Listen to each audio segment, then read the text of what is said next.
আয়াত ৩৯।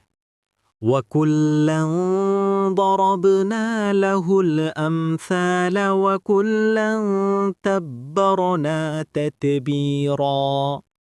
অনুবাদ, আর আমরা তাদের প্রত্যেকের জন্য দৃষ্টান্ত বর্ণনা করেছিলাম এবং তাদের সকলকেই আমরা সম্পূর্ণরূপে ধ্বংস করেছিলাম। আয়াত ৪০।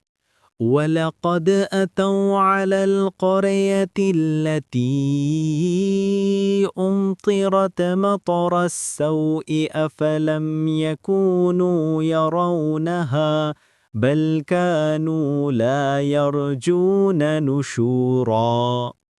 অনুবাদ, আর তারা তো সে জনপদ দিয়েই যাতায়াত করে যার উপর বর্ষিত হয়েছিল অকল্যাণের বৃষ্টি। তবে কি তারা এসব দেখতে পায় না? বস্তুত যারা পুনরুত্থানের আশাই করে না। তাফসির ১ নং ফুটনোটের বিবরণ, অর্থাৎ লুত জাতির জনপদ। নিকৃষ্টতম বৃষ্টি মানে পাথর বৃষ্টি। কোরআনের বিভিন্ন জায়গায় একথা বলা হয়েছে।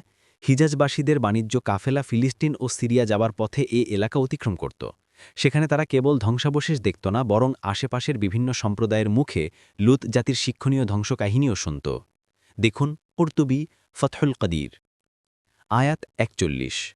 وَإِذَا رَأَوْكَ إِن يَتَّخِذُونَكَ إِلَّا هُزُوًا أَهَذَا الَّذِي بَعَثَ اللَّهُ رَسُولًا। অনুবাদ, আর তারা যখন আপনাকে দেখে তখন তারা আপনাকে শুধু ঠাট্টা, বিদ্রূপের পাত্ররূপে গণ্য করে, বলে, এই কি সে যাকে আল্লাহ রাসূল করে পাঠিয়েছেন?